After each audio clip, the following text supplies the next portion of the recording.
Hello everyone, welcome to our YouTube channel Destiny Commerce Academy. Today we will discuss about the HTET paper subject commerce के regarding. तो first of all 19.1 question क्या था अपना, the entire life of the firm is divided into time interval for the measurement of profit of the business. यानी कि business की आपको measurement करना है एक बिजनेस के प्रॉफिट को, और टाइम किस टाइम इंटरवल में डिवाइड किया गया, यानी कि ठीक है ना, the entire life of the firm is divided into time interval, किस टाइम इंटरवल में डिवाइड किया गया है।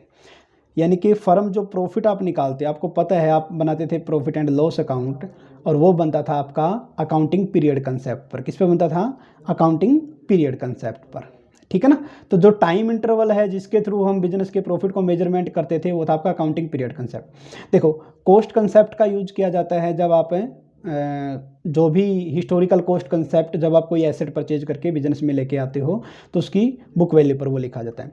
गोइंग कंसर्न कंसेप्ट का यूज किया जाता है जब आप इसके ऊपर डेप्रिसिएशन लगाते हो, और रियलाइजेशन कंसेप्ट का यूज किया जाता है जब हम एसेट और लाइबिलिटी जब इनकम और एक्सपेंडिचर को हम साथ लेके चलते हैं एक साल के। तो यहाँ पर क्या आएगा इसका answer? The entire life of the firm is divide into the time interval of the measurement of profit. यानी कि प्रॉफिट के मेजरमेंट करने के लिए हम टाइम इंटरवल को डिवाइड करते हैं किसके बेस पर? अकाउंटिंग पीरियड कंसेप्ट के बेस पर। ओके, तो नेक्स्ट क्वेश्चन है अपना,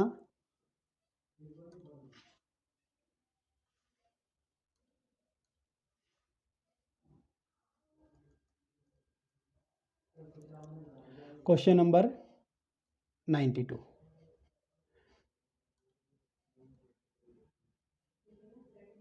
क्या दिया गया है 92 क्वेश्चन में? The ratio in which continuing partner have acquire the share from the retiring या डिजीज पार्टनर। देखिए, आपको पता है कंटिन्यूइंग पार्टनर, ये रिटायरमेंट की बात कर रहा है। जहाँ पर रिटायरमेंट की बात करते हैं वहाँ पर रेशियो चलती है गेनिंग रेशियो, जहाँ पर एडमिशन होता है वहाँ पर हम सेक्रीफाइस रेशियो की बात करते हैं। तो रिमेनिंग ऑप्शन की तरफ हम ध्यान दे लेते हैं। डेब्ट इक्विटी रेशियो क्या फॉर्मूला कहता है? डेब्ट डिवाइड बाय इक्विटी। डेब्ट इक्विटी रेशियो वहाँ पर हम यूज करेंगे कि कितने पोर्शन में हमने डेब्ट का यूज किया है। लिक्विडिटी रेशियो में दो आती है आपकी, करंट रेशियो और क्विक रेशियो। क्या आती है? करंट रेशियो और क्विक रेशियो। और करंट रेशियो का आपको पता ही है, current asset divide by current liability, ये आपका। तो इसका क्या ऑप्शन आएगा? गेनिंग रेशियो, ठीक है ना। अगर यहाँ पर रिटायरमेंट की बात है या डिजीज की बात है, डेथ की बात है तो गेनिंग रेशियो। अगर एडमिशन की बात होती तो हम क्या करते हैं यहाँ पर? Sacrifice ratio. Question number 93।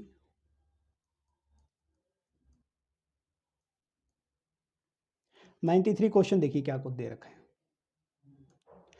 Leverage ratio या capital structure ratio are also known as long term solvency ratio. क्या बोलते हैं इसको?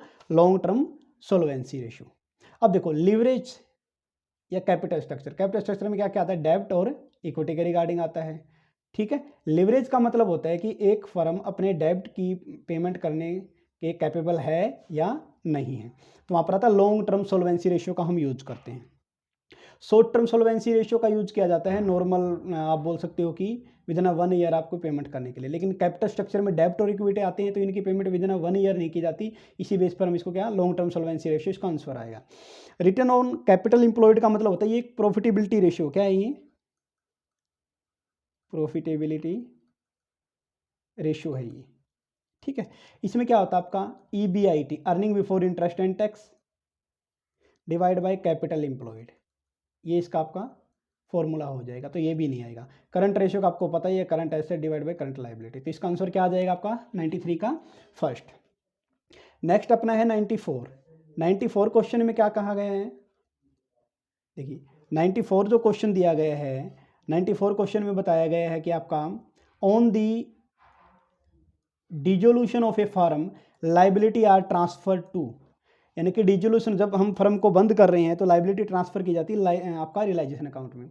बैलेंस शीट के अंदर जो लाइबिलिटी है या जो एसेट है वो रियलाइजेशन अकाउंट में ट्रांसफर की जाती है, ठीक है ना। एसेट का बैलेंस डेबिट होता है तो उनको हम क्रेडिट में लिख के राइट ऑफ कर देते हैं, लाइबिलिटी का बैलेंस आपका क्रेडिट, उसको डेबिट, रियलाइजेशन के डेबिट में लिख के हम राइट ऑफ कर देते हैं। अगर लाइबिलिटी की पेमेंट के बारे में नहीं बोला गया तब भी उनकी पेमेंट करना कंपलसरी होता है। होप से आप सबको पता होगा। क्वेश्चन नंबर 95, 95 क्वेश्चन में देखिए क्या दिया गया है।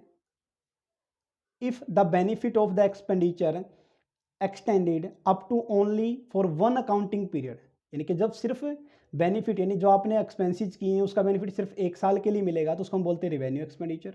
अगर एक साल से ज़्यादा के लिए बेनिफिट में ओनली वन अकाउंटिंग पीरियड के लिए जो लिख देता more than one accounting period, तो आपका आ जाएगा कैपिटल नेचर का आ जाएगा। नोटिंग चार्जेज क्या होते हैं? The amount paid by the drawer to notary who warn the drawee for the bill to get clear in the specific time period. देखिए noting charge का मतलब क्या होता है कि ड्रोवर अगर उसको ड्रोवी से पैसे लेने हैं तो वो नोटरी को ये काम सौंप देता है, नोटरी फिर इसको क्या करता है, वार्न करता है, यानी कि अपनी फीस लेता है पैसे निकलवाने के लिए। अंडरराइटिंग मतलब कंपनी के शेयर आपने किसी को दे दिए, वो आगे मार्केट में बिके ना बिके उसकी सरदर्दी, उसको कमीशन मिल जाता है, और कमीशन बेस पे हो सकता है। तो इसका आंसर क्या आएगा आपका? Revenue expenditure. ठीक है, ओके। नेक्स्ट अपना आता है फिर 96 क्वेश्चन नंबर। 96 क्वेश्चन नंबर में देखिए क्या दिया गया है। State Bank of India desire to redeem 5000 10% debenture of 1000 each at par out of the available sufficient divisible profit. यानी कि स्टेट बैंक ऑफ इंडिया ने ये डिसाइड किया है कि हम जो अपने 10% वाले डिवेंचर थे ना, जो 1000 रुपये का एक था, वो 5000 डिवेंचर को हम रिडीम करने वाले हैं, उनके पैसे देने वाले हैं, क्योंकि हमारे पास प्रॉफिट है। In this case how much amount should be transfer to DRR debenture redemption reserve account में ट्रांसफर कितना करेंगे ये बता रखा ना। How much amount should be transfer, कितनी अमाउंट कितनी ट्रांसफर करेंगे DRR में। सेक्शन कौन सा है? 71(4) ऑफ इंडियन कंपनी एक्ट, और इसके साथ क्या जोड़ दिया है? 18 section number rule number 18(7) of the banking company. देखिए अगर ये बैंकिंग कंपनी नहीं होता तो हम क्या करते? अगर ये बैंकिंग कंपनी नहीं होता तो आपके पास डिवेंचर कितने हैं? 5000। एक डिवेंचर कितने का है सर? 1000 रुपये का। और कितने परसेंट देना है इसका? या सॉरी 25% है ना, तो 25%, क्योंकि देखो अगर ये बैंकिंग कंपनी नहीं होती तो DRR में ट्रांसफ़र किया जाता है 25% अमाउंट। कितने परसेंट अमाउंट? 25% अमाउंट किया जाता है।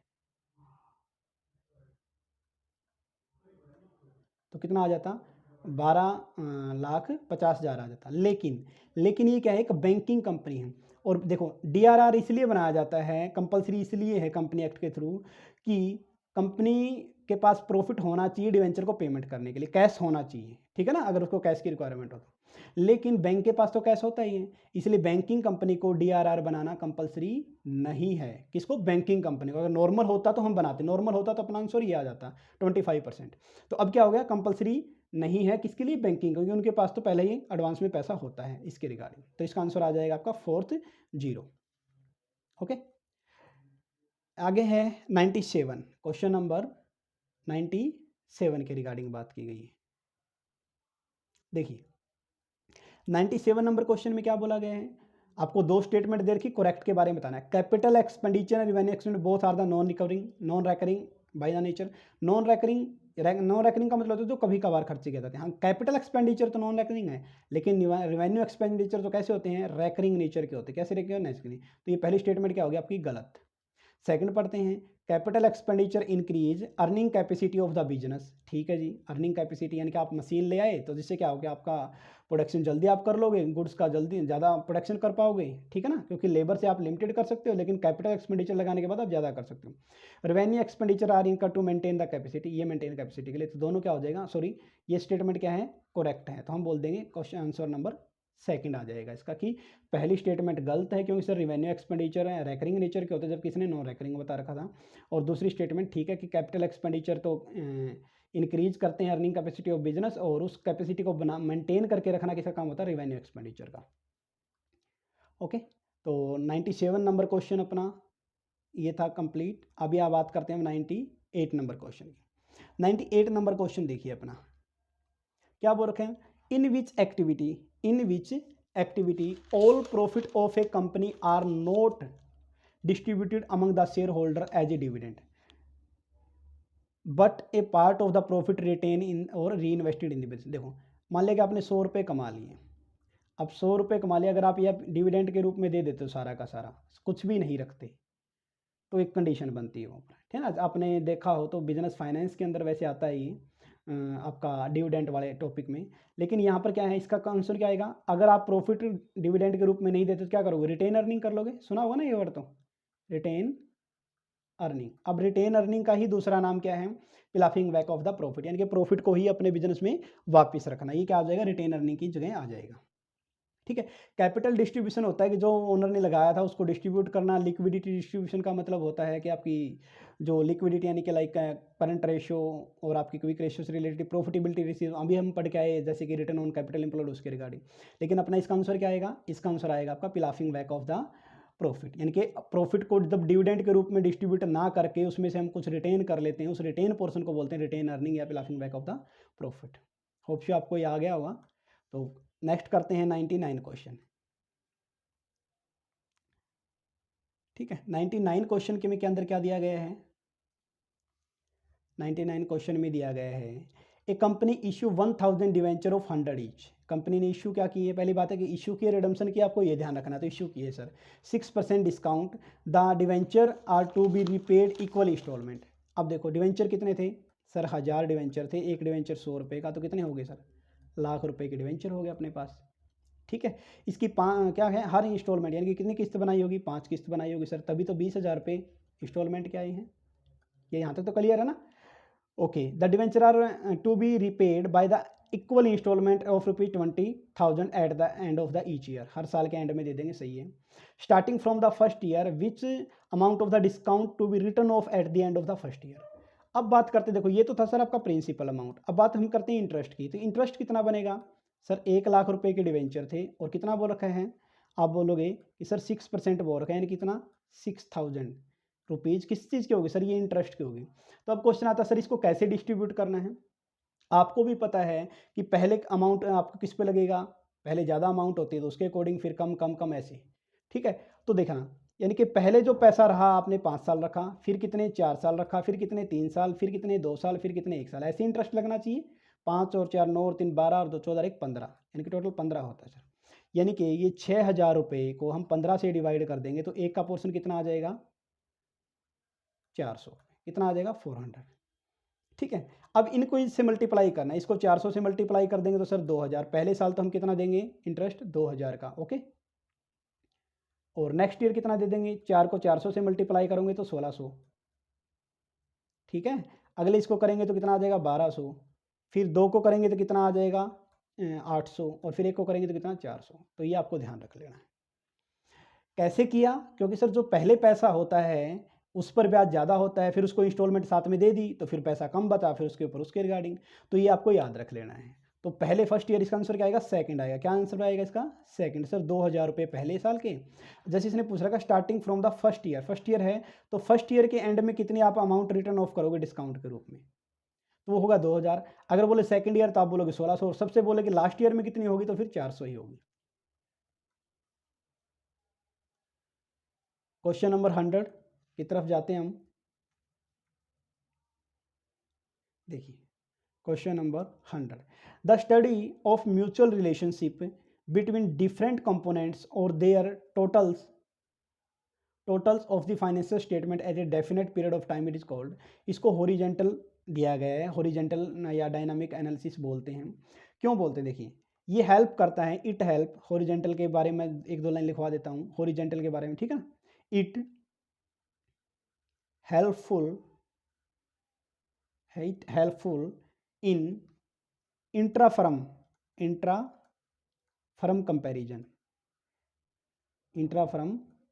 कंपैरिजन। अगर एक फर्म के अंदर ही कंपैरिजन करना हो तो हॉरिजेंटल या डायनामिक एनालिसिस का हम यूज करते हैं, ठीक है ना। ये और क्या करता है, इट असरटेनिंग द ट्रेंड और change in an item over the time.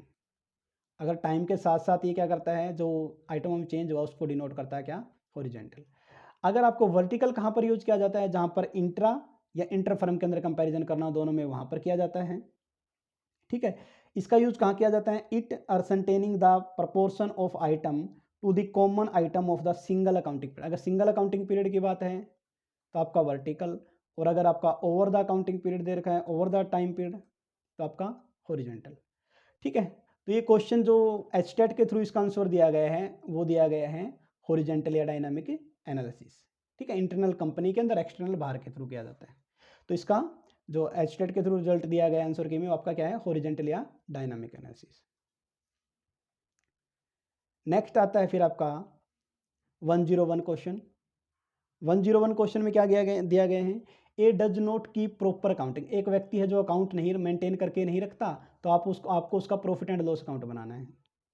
ठीक है, what will be the profit and loss, कितना हुआ तो ये निकालना। देखिए, तो इसका फॉर्मूला क्या होता है, या तो आप एक काम करो, जैसे प्रॉफिट एंड लॉस अकाउंट के थ्रू, या तो आप काम करो फॉर्मूला इसका, अगर फॉर्मूले के थ्रू मैं करवाता हूँ तो आप एक काम कर लो, पहले ऐसे लिख दो, ओपनिंग कैपिटल प्लस वाले आइटम एक साइड जोड़ देंगे, माइनस वाले एक साइड। तो ओपनिंग कितना हो गया आपका, तो आप बोलोगे सर 2 लाख। अच्छा, कोई नई कैपिटल एडिशन की है तो आप बोलोगे नई कैपिटल, हाँ सर ये ड्राइंग छोड़ो, कैपिटल एडिंग कितना, 75,000 रुपये। तो एक साइड अमाउंट होगी तो आपकी 2,75,000 रुपये, ये तो उसने लगाए हैं। ठीक है, और निकाले कितने हैं, क्लोजिंग कितना है, 2,50,000 रुपये, और निकाले कितने थे, 60,000 रुपये। कितने, 60,000 रुपये। तो कितना हो गया, 3,10,000। अब 3,10,000 में से अगर हम 2,75,000 रुपये लेस कर दें, 3,10,000 में से हम 2,75,000 रुपये लेस कर दें, तो कितना आ जाएगा ये, 3,10,000 में से हम 2,75,000 रुपये लेस कर दें, तो ये हमारे पास आ जाएगा 5, और ये 3 जीरो तो यहाँ पर होगी ना, 4, 3 लाख है तो 5, 3,10,000 में 4 जीरो आ जाएगी आपकी। ये तो 3 से 3 हो गया कट, और ये 5 से तो 5 आ जाएगा, यहाँ पर बच गए 10, 10 में से 7 गया 3, आ जाएगा 35,000 रुपये। कितना आ जाएगा, 35,000। ठीक है, या फिर अगर इसको फॉर्मूला लिखना चाहो तो आप ऐसे लिख सकते हो इसको, क्लोजिंग कैपिटल। ठीक है, क्लोजिंग कैपिटल 2,50,000 रुपये। ठीक है, इसके बाद करेंगे ऐड ड्राइंग कितनी थी आपकी, 60,000 रुपये, लेस करेंगे एडिशनल कैपिटल थी आपकी 75,000 रुपये, और लेस करेंगे आपकी ओपनिंग कैपिटल थी आपकी 2 लाख रुपये। कितनी थी, 2 लाख रुपये। ठीक है, और इससे जो आपके पास आ जाएगा प्रॉफिट एंड लॉस, वो आ जाएगा कितना, 35,000 रुपये। बस ऐसे भी कर सकते हो, ऐसे भी कर सकते हो। तो ये तो सिंपल सा ही दे रखा था आपका। नेक्स्ट आता है क्वेश्चन नंबर, तो इसका आंसर क्या आएगा, थर्ड। इसका आंसर क्या आएगा, थर्ड, 35,000 रुपये।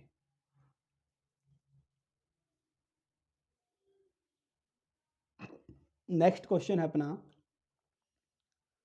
Representation of the various factor affecting net profit या फिर capital employed by the chart. आपको याद हो तो ड्यू पॉइंट नाम से चार्ट बनता है। ठीक है, यूएसए कंपनी ड्यू पॉइंट, इन्होंने जो रेशियो है उसको सिंप्लीफिकेशन तरीके से करवाया है। तो नेट प्रॉफिट या कैपिटल एम्प्लॉयड के रिगार्डिंग आपने क्या पढ़ा, ड्यू पॉइंट था। जो स्टैंडर्ड एंड पुअर है या national New York stock exchange chart है या ब्रेक इवन चार्ट है, ये आपका इसके रिगार्डिंग नहीं है, पार्ट एंड कैपिटल रिगार्डिंग। ये स्टॉक के रिगार्डिंग हो गया आपका, किसके रिगार्डिंग, स्टॉक के रिगार्डिंग हो जाएगा। तो इसका आंसर क्या आएगा, ड्यू पॉइंट। ठीक है ना, okay. Question number 103, question number 103 के रिगार्डिंग हम बात करते हैं। देखो इसने क्या पूछा, इसने बोल रखा है कि वर्किंग कैपिटल है सर हमारे पास। वर्किंग कैपिटल का आपको फॉर्मूला हो तो current asset minus current liability होता है। तो वर्किंग कैपिटल कितनी दे रखी है अपने पास, वर्किंग कैपिटल दे रखी सर हमारे पास 21,28,000 रुपये, 21,28,000 रुपये। ठीक है, टोटल डेब्ट कितने हैं, 42,50,000, और लॉन्ग टर्म डेब्ट है इतने। तो टोटल में से अगर लॉन्ग टर्म घटा देंगे हम, टोटल में से अगर लॉन्ग टर्म घटा देंगे तो हमारे पास क्या आ जाएगा, शॉर्ट टर्म। क्या आ जाएगा, शॉर्ट टर्म कितना होगा, 42,50,000 में से हम माइनस कर देते हैं 27,30,000, तो ये हमारे पास आ जाएंगे कितने, 15,20,000। कितने आ जाएंगे, 15,20,000 रुपये आपके। ये किसके आगे सर, ये आगे शॉर्ट टर्म के लिए, किसके आगे, शॉर्ट टर्म। ठीक है, शॉर्ट टर्म मीन्स लाइबिलिटी आ गई सर, ये क्या आ गई, current liability. Short term means क्या हो गया, करंट लाइबिलिटी। यानी कि हमारे पास करंट एसेट नहीं है लेकिन करंट लाइबिलिटी आ गई आपके 15,20,000 रुपये। करंट एसेट निकालेंगे तो क्या कर देंगे, 21,28,000 जो वर्किंग कैपिटल दे रखी है, उस साइड ये माइनस का जाएगा तो किसका हो जाएगा, प्लस का 15,20,000।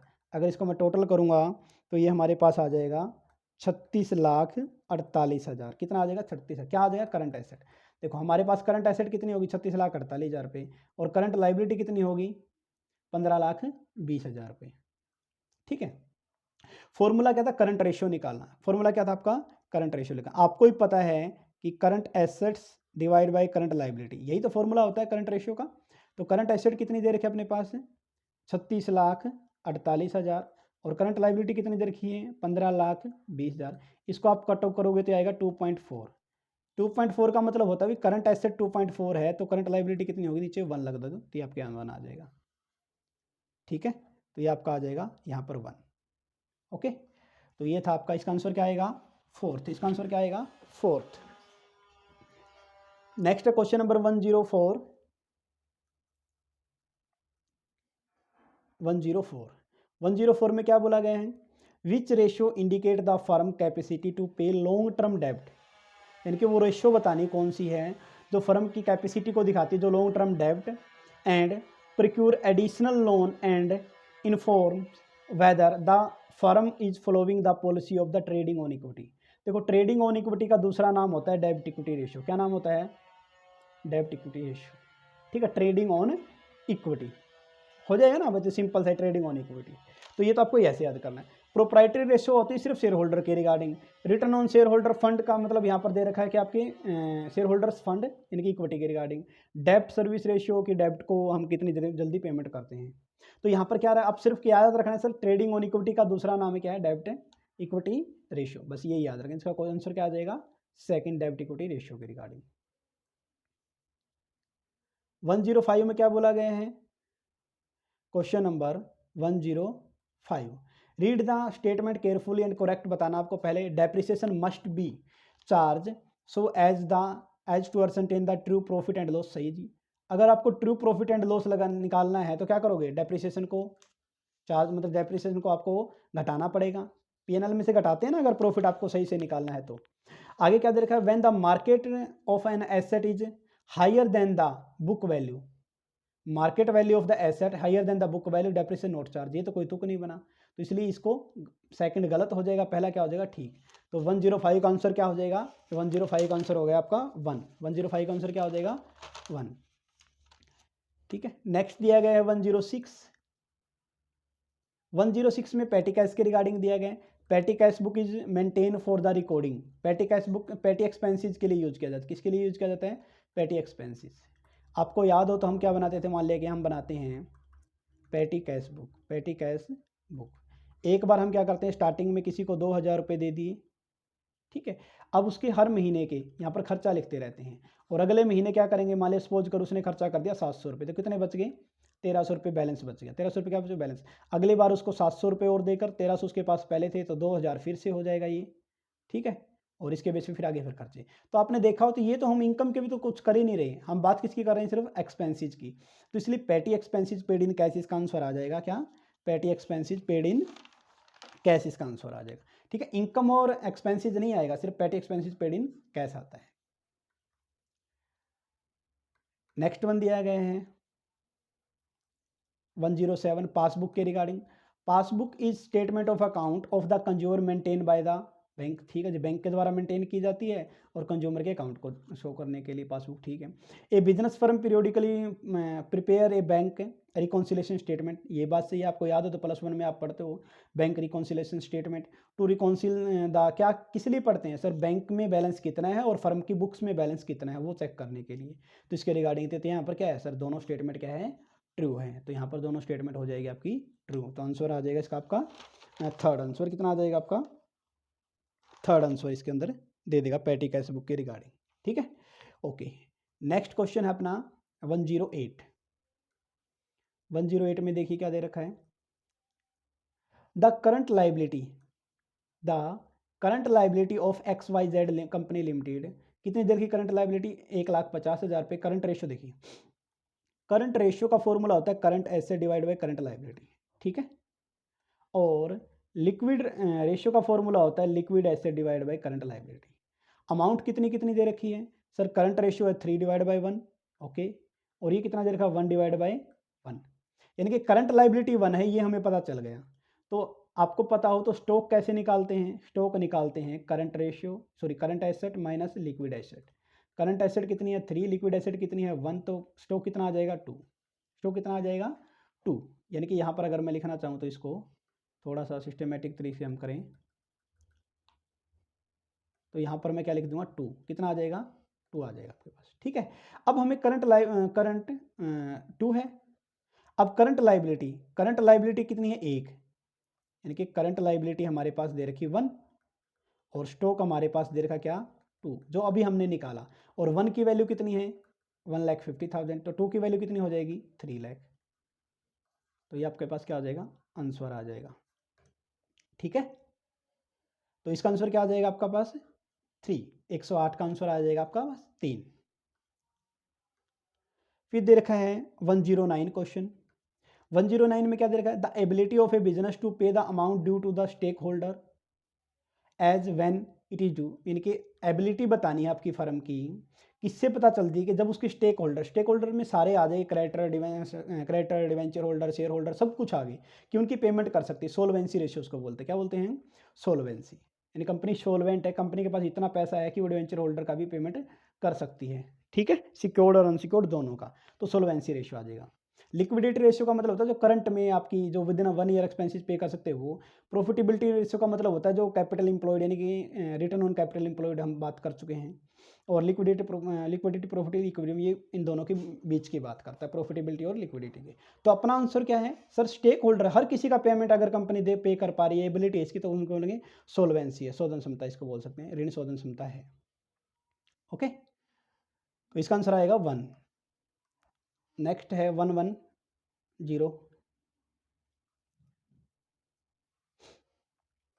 इसमें क्या दिया गया है, when a partner has agree to undertake dissolution work for an agreed remuneration bear the realisation expenses, then what will be the journal entry if the payment of the realisation expenses to made by the firm. देखो normally अगर firm payment करती है तो bank account को करते हैं credit, क्या करते हैं क्रेडिट।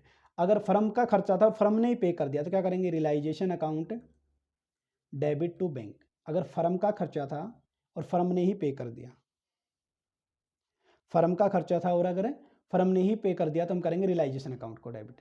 लेकिन आपको पता है कि यहाँ पर ये जो खर्चा था फर्म का ये किसने ले लिया, पार्टनर ने ले लिया, तो रियलाइजेशन हटाकर क्या लिख देंगे पार्टनर्स कैपिटल अकाउंट, क्या लिख देंगे पार्टनर कैपिटल अकाउंट डेबिट। तो क्या कर देंगे partner capital account debit to bank, तो एंट्री क्या हो जाएगी partner capital account debit to bank, क्योंकि पेमेंट किसने की है बैंक ने। देखो if the payment of the realisation expenses made by firm, payment जिसने की फर्म ने, तो फर्म ने पेमेंट की तो टू बैंक, किसको करनी थी पार्टनर को करनी थी, तो पार्टनर ऊपर हमने लिख दिया, ओके। तो नेक्स्ट आता है 1111111। तो इसके अंदर क्या दिया गया है अपना देखिए, while preparing cash flow statement the financial enterprise interest dividend received should be classified। Cash flow statement में आपको पता है 3 एक्टिविटी आती है, ऑपरेटिंग ऑपरेटिंग इन्वेस्टिंग और फाइनेंसिंग। तो बिजनेस एक्टिविटी तो आती नहीं है पहली बात। Cash flow from operating financial enterprise, अगर ये फाइनेंशियल एंटरप्राइज नहीं होता तो इंटरेस्ट और डिविडेंट दोनों किस में आ जाते हैं आपके, इंटरेस्ट और डिविडेंट ये आपके आ जाते हैं इन्वेस्टिंग या फाइनेंसिंग में, ठीक है ना, अगर आपके पास इंटरेस्ट और डिविडेंड के बारे में। लेकिन अगर ये फाइनेंसिंग कंपनी है यानी कि कोई बैंक ही है, और बैंक का तो आपको पता है इंटरेस्ट का बैंक का लेना या देना, डिविडेंड लेना या देना नॉर्मल काम है, तो इसलिए ऑपरेटिंग में आ जाएंगे। ये फाइनेंसिंग इंटरप्राइज है इसलिए ऑपरेटिंग में आएंगे, ठीक है, वरना फिर ये पेड या रिसीव के बेस पर आपका फाइनेंसिंग या इन्वेस्टिंग के अंदर डाल देते, हो जाएगा, ओके। तो आगे है नेक्स्ट आपका 112 112वां क्वेश्चन आप करते हैं। देखिए इसके अंदर क्या दिया गया है, a limited has agree to purchase price of the building 2,20,000, half of the payment were made in cash. आधी पेमेंट क्या किया गया, जब एक बिल्डिंग खरीदी गई, ए लिमिटेड ने एक बिल्डिंग खरीदी 2,20,000 रुपये की, आधी पेमेंट कैश कर दी और आधी पेमेंट के लिए क्या कर दिया इशू कर दिया, याद रखना इशू है ना कि डिवेंचर, डिवेंचर इशू कर दी। आपको पता कितनी अमाउंट बची टोटल सर 2,20,000 थी, हाफ कैश दे दिया तो बाकी कितनी बच गई, 1,10,000 के आपको डिवेंचर इशू करने हैं। ठीक है, कितने में, 100 रुपये के साथ और 10 रुपये प्रीमियम, 10 रुपये 100 रुपये का, 100 रुपये के ऊपर 10 रुपये कितना, 10% प्रीमियम क्या होता है, 10 रुपये, यानी कि कितने का, 110 का, यानी कि इशू किए गए हैं 110 के हिसाब से। तो कितने इशू कर दिए, 1000 डिवेंचर, कितने, 1000 डिवेंचर हो जाएंगे। 9% वाले 1000 डिवेंचर इशू किए गए हैं ए लिमिटेड द्वारा, जिससे भी वो बिल्डिंग परचेज की गई थी उसके रिगार्डिंग। तो आंसर 1 आ जाता है इसका। 113 के अंदर देखिए क्या दिया गया है, ट्रू बताना आपको रिसिप्ट एंड पेमेंट अकाउंट में। ऑब्वियसली बात है, रिसिप्ट एंड पेमेंट अकाउंट है तो हम सिर्फ कैश की बात करेंगे। It include depreciation, receipt and payment account के अंदर it include depreciation, it does not include depreciation को इंक्लूड नहीं करता। तो डेप्रिसिएशन को इंक्लूड नहीं करता, ये स्टेटमेंट क्या है, ट्रू है। क्या है ये, ट्रू है। ठीक है, सॉरी ट्रू बताना था ना, ये तो गलत हो जाए। तो क्या बताना, which statement is true for the receipt and payment account. तो इट इंक्लूड डेप्रिसिएशन गलत बात है, डज नॉट इंक्लूड है, ठीक है, क्योंकि रिसिप्ट एंड पेमेंट हम कैश के ऊपर बनाते हैं। Not opening balance, it has not opening balance, ये भी सही, ये भी क्या है, गलत बात है, ओपनिंग बैलेंस होता है इसका। It include income and expenditure related to only current account, only current account नहीं, इसमें तो सारे इंक्लूड करते हैं हम, करंट, प्रीवियस और फ्यूचर के रिगार्डिंग ही। तो it does not include depreciation, ये बात क्या है, सही है। तो 113वें का आंसर आ जाएगा आपके पास सेकंड।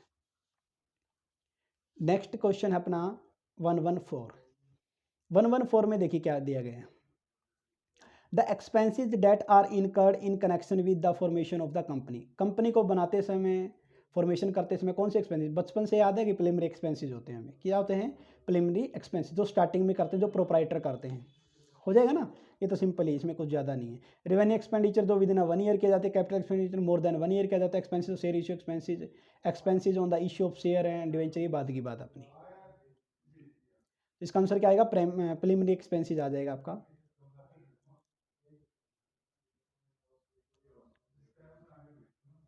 ये आपका आ जाएगा प्रिलिमिनरी एक्सपेंसिज।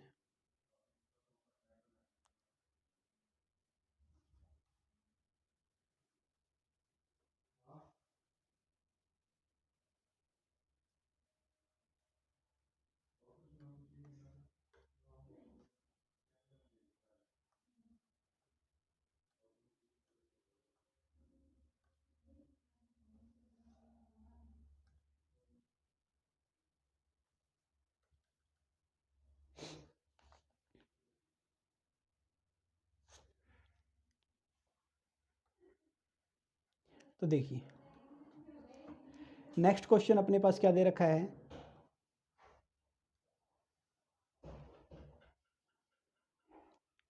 नेक्स्ट क्वेश्चन दे रखा है 114 क्वेश्चन में क्या दिया गया है, the expenses that are incurred in the connection of the formation, ये आपके इसमें आ जाएगा।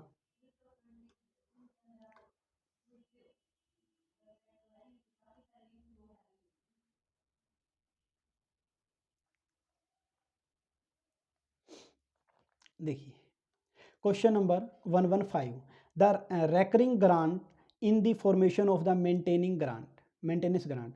रेकरिंग कौन से होते हैं, रेकरिंग का नाम आते हैं, क्या करना आपको, रिवेन्यू रिसीप्ट, क्या होते हैं, रेवेन्यू रेकरिंग नेचर का होगा ना, इसलिए क्या हो जाएगा, रिवेन्यू रिसीप्ट। ठीक है, उसको नॉन रेकरिंग होता तो कैपिटल रिसीप्ट हो जाता आपका। फिर दिया गया है 116 के अंदर, which hundi is similar to the demand bill, कि डिमांड बिल के सिमिलर हुंडी कौन सी होती है। तो अगर आपको ये क्वेश्चन पता है तो ज़्यादा मुश्किल नहीं है। देखिए हुंडी के रिगार्डिंग पहला आता है दर्शनी हुंडी। दर्शनी का मतलब होता है, आप बोल सकते हो कि साइट, जैसे ही दिखाते ही आपको इसकी पेमेंट करनी पड़ेगी, दिखाते ही क्या करना पड़ेगा, पेमेंट करनी पड़ेगी। तो इसको बोलते हैं पेबल ऑन साइट। और एग्जाम्पल क्या हो इसका, डिमांड बिल, क्या हो जाएगा, डिमांड बिल। तो इसका आंसर तो आ जाएगा वही, डिमांड बिल। ठीक है, और एक आध दे रखी आपकी फिर भी आपकी सहयोग हुंडी। इसके अंदर 3 पार्टी होते हैं, एक होता है ड्रोवर, एक होता है ड्रोवी, और एक होता है आपका फाइनेंशियर। क्या होता है, फाइनेंशियर। इस फाइनेंशियर को ही हम साहब बोलते हैं। ठीक है, फाइनेंशियर को क्या बोलते हैं हम, साहब बोलते हैं। ये क्या करता है, ड्रोवी के सामने ये हुंडी प्रेजेंट करता है कि साहब present the hundi when it is fall due for the payment to the drawee on the behalf of the holder. तो इसको बोलते हैं साहा हुंडी, साहजोग हुंडी बोलते हैं। अच्छा, मुद्दती, जैसे कि नाम है कि अभी टाइम है सर, अभी तो पेमेंट नहीं करनी, अभी मुद्दत बाद में करेंगे, तो इसको बोलते हैं payable after a specified period of time, period of time.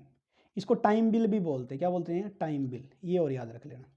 जैसे दर्शनी को डिमांड बिल बोलते हैं, वैसे मुद्दती को हम टाइम बिल बोलते हैं। फिर आगे दे रखा है जवाबी, यानी कि if money is transfer from one place to another place, यानी कि जब मनी को ट्रांसफ़र किया जाता है एक जगह से दूसरी जगह पर, और जिसके पास वो पैसा भेजा है वो अपने क्या देगा? एक्नोलेजमेंट देगा, अपना जवाब देगा, उसी को बोलते हैं जवाबी हुंडी। ठीक है, जब एक स्थान से दूसरे स्थान पर पैसे को भेजा जाता है। तो होप से आपके आ गया होगा, लेकिन अपने पास क्या था? डिमांड बिल, तो इसको हम क्या बोलते हैं? दर्शनी हुंडी। क्या बोलेंगे? दर्शनी हुंडी बोलते हैं। 117 देखिए आगे, 117, following statement are not true, जो ट्रू नहीं है बिल ऑफ एक्सचेंज के बारे में वो बताना है। ड्रॉन बाय द डेटर, आपको पता है कि मान लिया कि ये होता है क्रेडिटर्स, ये आपके है डेटर। क्रेडिटर जिसने उधार दिया, मान लिया कि ए लिमिटेड, जिसको उधार दिया बी लिमिटेड, ठीक है, और इसने इसको बिल लिख दिया, बिल ऑफ एक्सचेंज, कि भाई उधार पैसे हैं दे दो, ये बोला कि सर 1 महीने बाद दूंगा, ठीक, क्या करेगा? 1 महीने बाद देगा। अब लिखा किसने था? इसको हम क्या बोलते हैं? ये क्रेडिटर तो लिख ही दिया ना, ड्रॉन बाय द डेटर, तो इसका आंसर क्या है? नॉट ट्रू, ट्रू नहीं है, तो इसका आंसर क्या आ जाएगा आपका? 1। सर ये डेटर द्वारा नहीं लिखे जाते, किसके द्वारा लिखे जाते हैं? क्रेडिटर द्वारा। ये ड्रॉन बाय क्रेडिटर द्वारा लिखे जाते हैं, क्योंकि जिसको लेने हैं वही लिखेगा, ये क्यों लिखेगा? इसको थोड़ी जल्दी है। तो it contain the order of make payment, ये सब कुछ है बाकी, तो it require the acceptance of the drawee for some time else in the on the behalf of, ये और तो हो जाएगा। तो सबसे पहले क्या है कि डेटर नहीं लिखता सर, क्योंकि डेटर से तो पैसे लेने हैं, लिखता कौन है? लिखता है सर क्रेडिटर, बस। तो इसका आंसर आ जाएगा 117 का आंसर है 1। 117 का आंसर क्या है? 1। नेक्स्ट है 118। 118 में क्या दे रखा है? Kaushal and Gulab are the partner in a partnership firm, ये दे रखी इसकी रेशियो, प्रॉफिट ओल्ड रेशियो दे दी। राजू आ गया 1/7 के लिए, न्यू रेशियो दे दी निकाल के। तो आपको क्या करना? सेक्रीफाइस निकालना है। क्या निकालना है? सेक्रीफाइस रेशियो आपको निकालनी है। सेक्रीफाइस रेशियो का फॉर्मूला, हाँ जी, सेक्रीफाइस रेशियो याद ना रहे तो सिंपल याद रख दो। सेक्रीफाइस कौन करेगा सर? ओल्ड होगा, जो ओल्ड होगा वही तो करेगा ना। अब मान लीजिए यहाँ पर न्यू लिख देंगे, न्यू थोड़ी सेक्रीफाइस करें, तो ओल्ड क्या है? यहाँ पर लिख देते हैं हम कौशल, गुलाब और राजू। तो पहले रेशियो कितनी दे रखी देखिए, 5/8, 5/8, ये 3/8, और सर इसकी तो थी ही नहीं, ठीक है। और पुरानी नई रेशियो कितनी है? 4/7, 4/7, 2/7 और 1/7। इसको छोड़ ही दो क्योंकि सेक्रीफाइस कर ही नहीं रहा, पहली बात, ठीक है। ये तो सेक्रीफाइस कर ही नहीं रहा, तो इसको हम साफ भी कर सकते हैं यहाँ से, ये सेक्रीफाइस नहीं करा। तो क्या है? 5/8, एलसीएम लोगे 56, 35 और 32, तो क्या हो जाएगा? 3/56 आ जाएगा। एक तो किसका आ गया? के का, ठीक है। ऐसे गुलाब का और निकाल लेंगे, ये क्या हो जाएगा? 56, 21, 16, 5/56, क्या आ जाएगा? 5/56। अब 56 कॉमन है, हटा दो बस, 3/5 आपका आंसर ही आ जाएगा, ये 118, तो 35 आ जाएगा, ना कि 53, ये याद रखना, 53 नहीं आएगा कहीं, आप इसको फॉर्मूला आपको होना चाहिए याद। नेक्स्ट है 119। 119 का क्वेश्चन दिया गया है। 119 में देखिए क्या दिया गया है। एक company forfeited 200 share of 100 each, 70% 70 cold up पर शेयर ऑन विच, क्या दे रखा है? इतने कंपनी ने इशू किए शेयर, 70 रुपये मंगाए हैं और शेयर होल्डर ने 50 रुपये दिए थे और बाकी नहीं दिए तो फॉरफीचर कर लिए, ठीक है, 200 शेयर फॉरफीचर कर लिए। तो इसकी तो एंट्री बनती है, वैसे ये बनाना तो अपने पास पूछ नहीं रखा, लेकिन बना देता हूँ। शेयर कैपिटल अकाउंट डेबिट, कितने सर? 200 शेयरों से, कितने शेयर हैं? 200 शेयर। कोल्ड अप अमाउंट कितनी? 700, तो कितनी हो जाएंगे? यहाँ पर हो जाएंगे 14,000। कितनी हो जाएंगे? 14,000। 2, जो अमाउंट मिल गया उसको डाल देंगे फॉरफीचर में, जो अमाउंट मिल गया वही तो फॉरफीचर में डालेंगे ना, कि सर ये अमाउंट इसने दिया नहीं था फॉरफीचर। 200 शेयरों पर 50 रुपये आ गए, तो कितने आ गए? 10,000 आ गए, ठीक है, और 2 शेयर अलॉटमेंट ये वगैरह डाल दें, यहाँ पर 4000 आ जाएंगे। लेकिन ये आपको शेयर कैपिटल की एंट्री नहीं करनी। एंट्री में पूछा क्या गया है, इसको मैं रब कर रहा हूँ। इसमें पूछा गया है दिस शेयर वर री इशू, यहाँ से एंट्री अपनी स्टार्ट होती है। अब री इशू करेंगे तो पैसा आएगा कंपनी के पास, बैंक अकाउंट डेबिट, और क्या करते हैं 2 शेयर कैपिटल, कैपिटल में डाल देंगे ना, उसका नया खाता खोल देंगे। Share application account debit to share capital count करते थे, तो यहीं पर क्या करेंगे, अभी एप्लीकेशन नहीं सर, डायरेक्ट पैसे डाल दिए तो शेयर कैपिटल अकाउंट। कितने शेयर, वही शेयर 200 शेयर। अच्छा, फुल्ली पेडअप का मतलब होता है 100 का, फुल्ली पेडअप मतलब कितना होता है 100 का, तो ये कितना हो जाएंगे 20,000। अच्छा, कितने में इशू किए सर, 80 में। 200 वाले शेयर से 80 में इशू कर दिए तो अपने पास कितने हो जाएंगे 16,000, तो बैलेंस कितना बचेगा 4,000। इसको डाल देंगे शेयर फॉर फ्यूचर में। किस में डाल देंगे, शेयर फॉर फ्यूचर, सॉरी, इसको डालेंगे शेयर फॉर फ्यूचर में, share for future account debit. तो share for future account debit में कितना हुआ 4,000, तो आंसर क्या हो जाएगा सेकंड 4,000। हालांकि एच स्टेट ने इसका आंसर 16,000 दे रखा है, लेकिन वो नहीं आएगा, ये एरर है, तो ये ध्यान रख लेना। इसका आंसर कितना आएगा 4,000, तो आंसर आएगा इसका सेकंड वाला। ठीक है, तो सेकंड आंसर इसका आएगा। नेक्स्ट है 120। 120 में देखिए क्या दिया गया है, in which system the monetary effect of a transaction is taken into account in the period in which they are earned rather than in the period in which they are actually received। अब देखो क्या हो रहा है, इसने बोल रखा भाई जब हमने कमा लिया ना तभी एंट्री कर दो, जब हमने कमा लिया तभी एंट्री कर दो, तभी ट्रांजैक्शन कर दो। हालांकि कैश में कब मिलेगा उसके बेस पे नहीं, अगर कैश में मिलता तब एंट्री करते तो कैश बेसिक, अब कमाते ही कर लेंगे तो अक्रूवल बेसिस हो जाता है। किस में आ जाता है, अक्रूवल बेसिस सिस्टम, ये आपके पास हो जाएगा अक्रूवल वाला। ठीक है ना, कि आपने सिर्फ अर्न किया, they are earn rather than the period of they actually received, बस आपको क्या करना है एंट्री करनी है अर्न बेस पे, तो आपके क्या हो जाएगा अक्रूवल बेसिस वाला हो जाएगा। 121 में क्या बोला गया है, the opinion and belief segment of an attitude. जहाँ पर ओपिनियन एंड बिलीफ की बात आ जाती है, किसकी आ जाती है, ओपिनियन और बिलीफ की, यानी कि यहाँ पर माइंड का काम हो गया भाई, आपका दिमाग तो लगाओगे कि किस पे विश्वास करना है किस पे नहीं करना, तो ओपिनियन एंड बिलीफ आते ही माइंड का काम, और माइंड का काम कौन करता है, कोग्निटिव, संज्ञान, आपको ज्ञानात्मक, आपका माइंड का यूज करते हो, कोग्निटिव आ जाएगा। ठीक है, इफेक्टिव का यूज क्या जाता है, इफेक्टिव का हम बोल सकते हैं इमोशनल भी बोल सकते हैं, इसका दूसरा नाम क्या है, इमोशनल कंपोनेंट्स भी बोल सकते हैं। क्या बोल सकते हैं, इमोशनल कंपोनेंट्स भी बोल सकते हैं। तो यहाँ पर तो इमोशन जहाँ पर हो गए वहाँ पर दिमाग का यूज नहीं होता। बिहेवियर कंपोनेंट्स का मतलब उसका बिहेवियर, उसके एम्प्लॉयज के बिहेवियर के अकॉर्डिंग बात करना, तो इसको ना ABC मॉडल भी बोलते हैं। क्या बोलते हैं, ABC मॉडल। ए का मतलब इफेक्टिव, बी का मतलब बिहेवियर, सी का मतलब कोग्निटिव, और फीलिंग कंपोनेंट्स तो होता नहीं है। ठीक है, तो यहाँ पर ओपिनियन और बिलीफ की बात की गई है, इसलिए यहाँ पर क्या आ जाएगा आपका माइंड से रिलेटेड है। ठीक है, आपकी क्या राय है, राय है तो जब भी कुछ सोचोगे तो ये कोग्निटिव कंपोनेंट्स में आ जाएगा, किसमें आ जाएगा, कोग्निटिव, तो इसका आंसर क्या आ जाएगा फोर्थ, कोग्निटिव कंपोनेंट्स। ठीक है, नेक्स्ट है 122 यानी कि 122वां क्वेश्चन। ये सिंपल सा ही, अगर आपको पता होता, foreign trade development regulation act,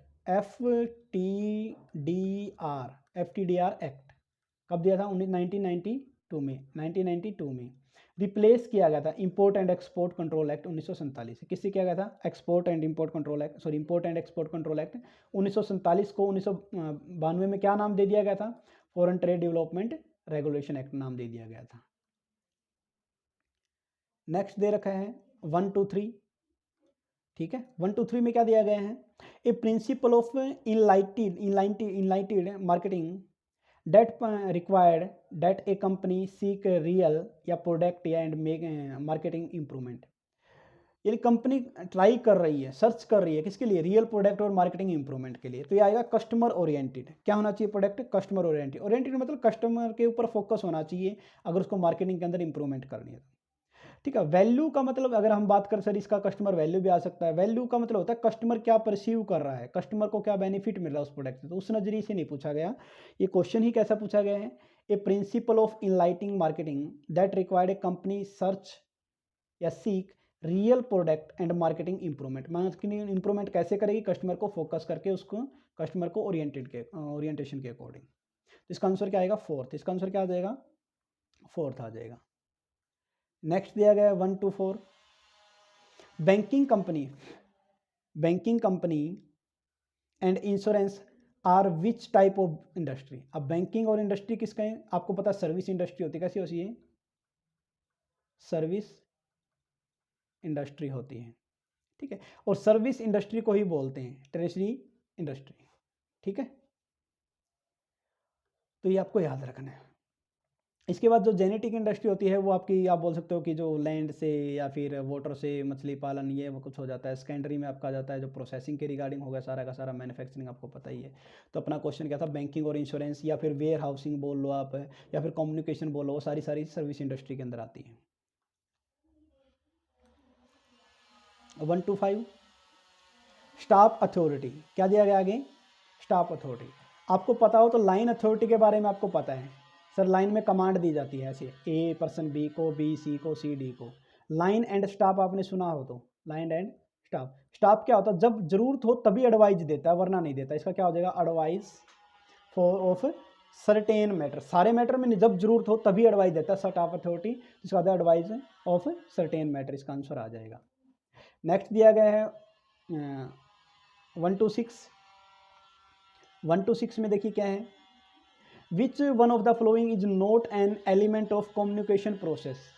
communication process का एलिमेंट नहीं है सर, मेजरमेंट नहीं है। आपको याद हो इनकोडिंग, ठीक है, encoding, sender, message, channel, receiver, ठीक है, याद है, डिकोडिंग वगैरह आ जाता है, लेकिन मेजरमेंट नहीं होता। तो इसका आंसर क्या हो जाएगा, फोर्थ हो जाएगा। 126 में का आंसर आ जाएगा आपके पास फोर्थ, ओके। और नेक्स्ट दिया गया है फिर आपका 1 to 7। इसमें क्या दिया गया 1 to 7 में, a partnership deed generally not include, firm का नाम लिखा जाता है, ड्यूरेशन ऑफ द बिजनेस लिखा जाता है, प्रोसेस डिसोल्यूशन कैसे करना है ये भी लिखा जाता है, लेकिन लिस्ट ऑफ एम्प्लॉयज़ नहीं लिखा जाता, क्योंकि एम्प्लॉयज़ तो पता थोड़ी है। जब आपने पार्टनरशिप शुरू की तो ये थोड़ी किया था कि हम तो सिर्फ 10 एम्प्लॉयज़ रखेंगे, एम्प्लॉयज़ बढ़ते गए तो उसमें चेंज होता गया, तो लिस्ट ऑफ एम्प्लॉयज़ को नहीं रखा जाता। आपका इसका आंसर आ जाएगा सेकंड, इंक्लूड नहीं किया जाता पार्टनरशिप डीड में। 127 का आ जाएगा आपके पास आंसर, सेकंड आ जाएगा, ओके। नेक्स्ट है 1 to 8। 1 to 8 में क्या दिया गया है, इसमें दिया गया है indivisible in the balance of payment, sorry invisible. Invisible का मतलब हो क्या हो गया, अदृश्य, इसको देखा ना जा सके, लाइक गुडविल की तरह। तो इसमें क्या है, सर्विस ट्रांजैक्शन, जो भी सर्विस ट्रांजैक्शन होती है वो सारी की सारी कंपनी क्या होती है, इनविजिबल होती हैं, जो दिखाई नहीं देती। गुड्स दिखाई देता है, कैपिटल देती है, एक्सपोर्ट देती है, लेकिन सर्विस दिखाई नहीं देती। लाइक टेलीफोन हो गया आपका, ट्रांसपोर्ट हो गया, वेयर हाउसिंग हो गया, बैंकिंग हो गया, ये आपको सर्विस जो होती है वो सारी की सारी इसमें आ जाती है। 1 to 9। 1 to 9 में दिया गया क्या, an organisation movement of citizen and government agency to improve the right and power of the buyer in relation of, यानी कि आप बोल सकते हो कि an organisation movement of citizen and government agency क्या काम करते हैं दोनों के दोनों, improve the right and power of the buyer, buyer के राइट एंड पावर को बढ़ाना मतलब कंज्यूमरिज्म, ठीक है, ठीक है, उपभोक्तावाद हम इसको बोल सकते हैं। कंज्यूमरिज्म पर फोकस किया जाता है, ना कि आपकी इन्वायरमेंट के ऊपर कुछ नहीं दिया गया इसको। राइट एंड, देखो राइट एंड पावर बढ़ रहे बायर की, तो इसको ना सस्टेनेबिलिटी, ना सिटीजनशिप, ना इन्वायरमेंट पर इफेक्ट पड़ता है। कंज्यूमरिज्म बिल्कुल ईजी सा क्वेश्चन था। 130। 130 के अंदर क्या कुछ दिया गया है, a temporary pricing in which company sell product below the list price. अगर लिस्ट प्राइस से कम से बेच रही है, क्यों बेचोगे आप, अगर अपना माल प्राइस कम पे बेचो, किस लिए, प्रमोशन करने के लिए हो सकता है, ठीक है, ताकि कस्टमर आपका प्रोडक्ट खरीदे, ना कि कंपटीटर का, लाइक एक तरह का प्रमोशनल टूल हो जाता है। Below the list price and some time even below the cost to increase the short run sale, sale को बढ़ाने के लिए, तो तभी तो कॉस्ट डिडक्ट करते हैं, तो इसको बोलते हैं प्रमोशनल प्राइसिंग। टेम्परेरी प्राइसिंग या FOB, freight on board, origin pricing या जियोग्राफिकल, ये ऐसा कुछ भी नहीं है, इससे रिलेटेड नहीं है सारा का सारा, तो प्रमोशनल प्राइसिंग आ जाएगा आपका। नेक्स्ट आता है 131। इसके अंदर देखिए क्या दिया गया है 131 में, money is what money does, this definition of money is given by Volker. ये तो याद ही करनी पड़ेगी जब आपको वॉलकर ने क्या डेफिनेशन दी थी, तो इसमें तो हम भी कुछ भी नहीं कर सकते, वॉलकर के रिगार्डिंग आपको याद रखना है। नेक्स्ट दिया गया था 132। 132, तो 132 में देखिए क्या बोला गया है, who is 132, who has given the concept of POSDCORB, ठीक है, पोस्ट कॉर्प, ये दिया था लूथर गुलिक ने। किसने दिया था, लूथर गुलिक ने। आपको याद हो तो मैनेजमेंट के अंदर हम इसको पढ़ते हैं, ठीक है। नेक्स्ट वन दिया गया है आपका प्रोसेस ऑफ ऑर्गेनाइजिंग इंक्लूड 133 के रिगार्डिंग दिया गया है। 110 प्रोसेस ऑफ ऑर्गेनाइजेशन इंक्लूड, अगर आपको प्रोसेस पता तो कोई दिक्कत नहीं है, लेकिन नहीं पता तो देखो हम लिख देते हैं पहला first one, identification of and division of work. पहला क्या होता है,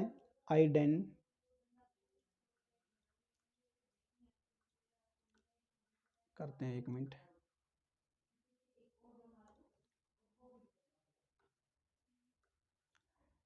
ठीक है, आइडेंटिफिकेशन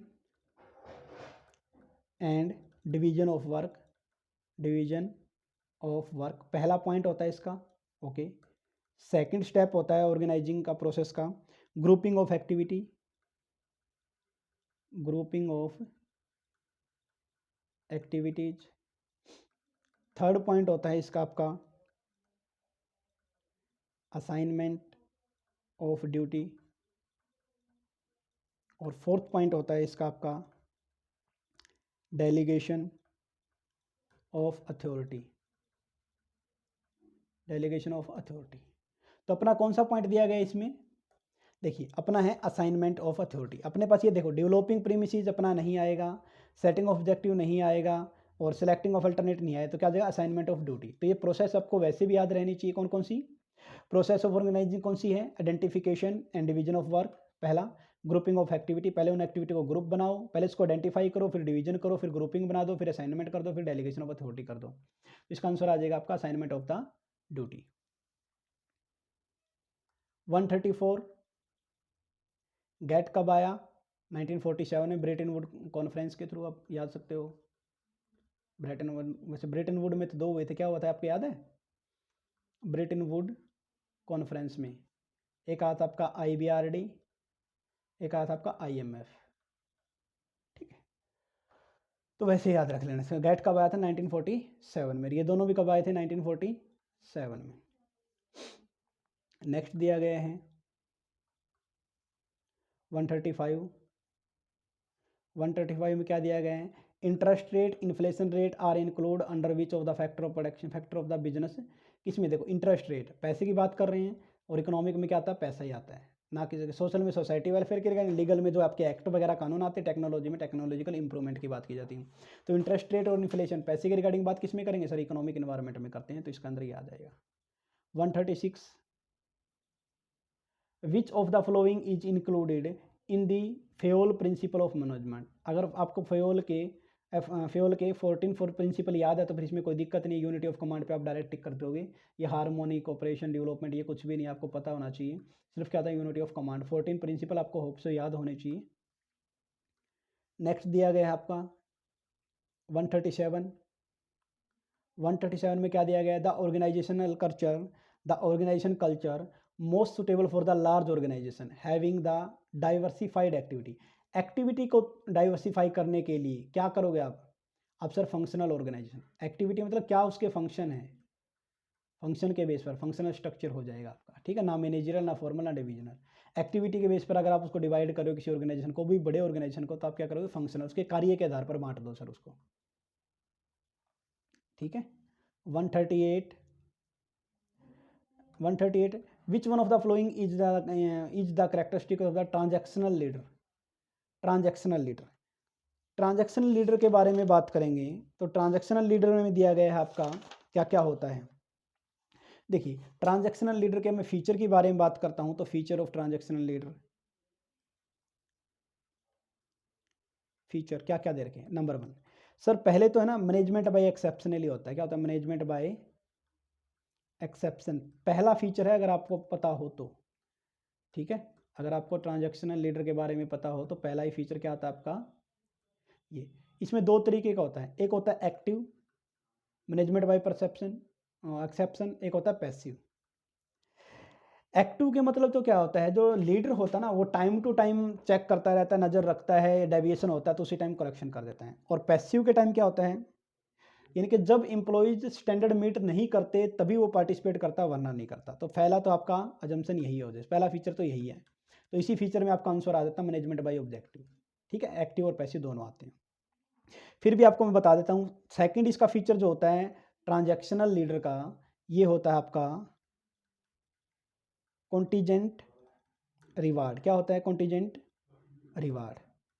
थर्ड जो होता है फीचर वो होता है लेजिस फेयर, यानी कि उनको फ्रीडम दी जाती है। और फोर्थ जो होता है वो होता है आपका ये एक्टिव पैसिव में ये याद है, थर्ड याद करना, तीन ही याद इसके, ठीक है ना। तो थर्ड इसके याद करने हैं।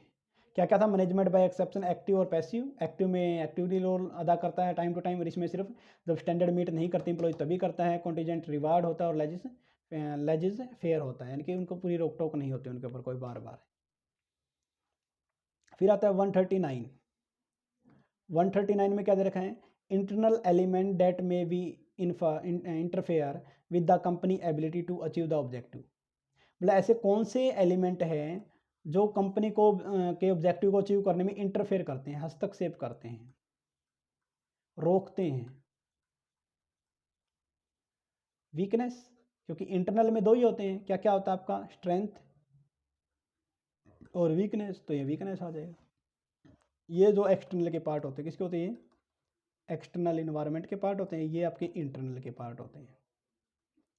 इंटरनल, तो इंटरनल में वीकनेस आ जाएगा। इसका आंसर आ जाएगा आपके पास सेकंड। फिर दे रखा 140। 140 के अंदर क्या दिया गया है? Dash occur if a given percentage increase in all the input in similar to the percentage output. जितना इनपुट बढ़ाया जाता है, sorry increase input result of the smaller percentage of output. Output कम, देखो इनपुट तो आपने डाल दिया ज़्यादा, इनपुट ज़्यादा है। वैसे फॉर्मूला क्या होता है? Output divide by input. अगर आपने मान लिया कि इनपुट डाला 10, आउटपुट निकला 20, तो इंक्रीजिंग हो जाएगा। लेकिन अगर मान लिया कि ये हो गया 100, इनपुट डाला 100 और आउटपुट ये, तो कितना हो जाएगा आपका? यानी कि 1/5 हो जाएगा। कितना हो जाएगा? 1/5 हो जाएगा। ठीक है, 1/5 कितना, मतलब कितना हो जाएगा आपका? 1/5 लगा लो आपका, या आगे आपका करीब करीब 20% हो गया आपके पास। ठीक है, 100 डाल के 20% कमा रहे हो।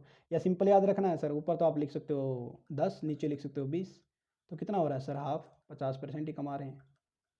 ठीक है, तो इसको बोलते हैं क्या? Decreasing return score. सर हम देखो, ये तो होता है रिटर्न, कितना हम लगा ज़्यादा रहे हैं, कमा कम रहे हैं। कॉस्ट, इनपुट मीन कॉस्ट और आउटपुट मीन्स रिटर्न। कॉस्ट ज़्यादा, रिटर्न कम, तो क्या हो जाएगा? डिक्रीजिंग रिटर्न टू स्केल आ जाएगा आपके पास।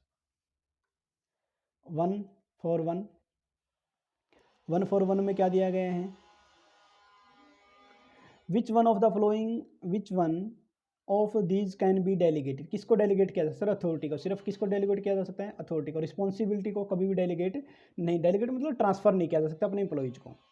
ठीक है, आगे दिया गया है who determine the cash reserve ratio. आपको पता है सर, आरबीआई करता है सारा काम। कौन करता है? RBI, central bank.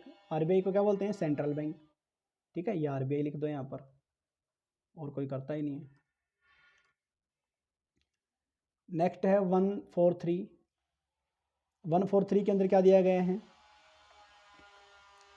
Efficiency through work simplification and standardisation is focus. Efficiency और देखो सिंप्लीफिकेशन के ऊपर काम किया था एफडब्ल्यू टेलर ने, या फ्योल ने, एफडब्ल्यू टेलर ने। ठीक है ना, सिंप्लीफिकेशन के ऊपर काम किसने किया था? एफडब्ल्यू टेलर ने। ठीक है, साइंटिफिक मेथड लगाकर, याद है क्या?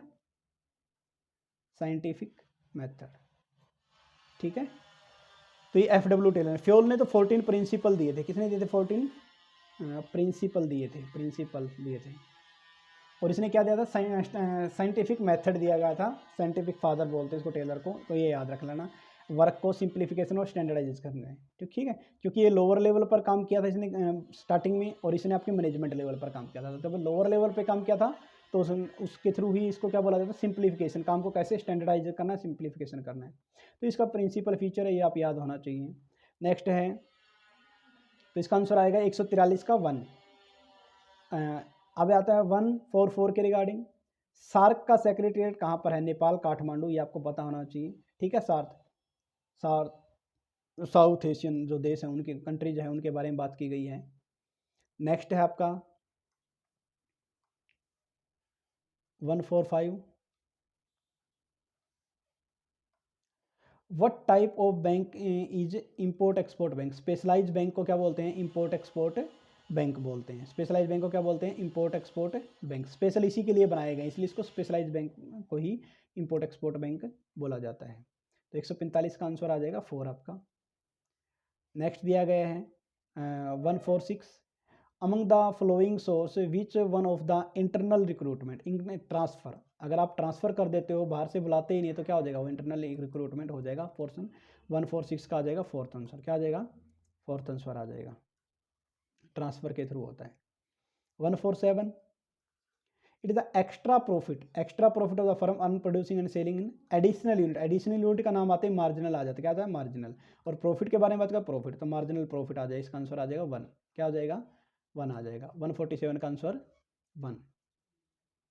148, a desire to satisfy one's interest regardless of impact on the other party to the conflict, यानी कि आप सिर्फ एक पार्टी के इंटरेस्ट को ध्यान में रख रहे हो, दूसरे को ध्यान में नहीं रखते। कब होता है ऐसा? कंपटीशन के टाइम। किसके टाइम? कंपटीशन के टाइम। ठीक है ना, आप सिर्फ अपना प्रॉफिट देखते हो, ना कि दूसरा का। अवॉइड करना नहीं आ सकता, कोलैबोरेट मिलकर चलना नहीं आ सकता, प्रॉमिस करना नहीं आ सकता। किस में क्या आएगा? कंपटीशन के थ्रू ही ऐसा होता है कि संघर्ष के दूसरे पक्ष के पर प्रभाव की परवाह किए बिना किसी के हित को संतुष्ट करने की इच्छा। बेचाहे आपका कंपटीशन हो जाए, लेकिन सोल्यूशन होना चाहिए। 149,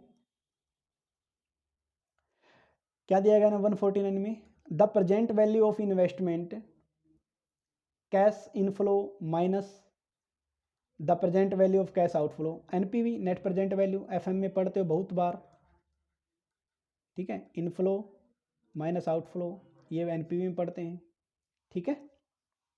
और लास्ट क्वेश्चन अपना पास क्या था आज? Who has the proposed need of achievement theory, ये दी थी डेविड मैकलैंड ने। किसने दी? डेविड मैकलैंड ने। तो ये था आपके एचटेट के पेपर का रिवीजन।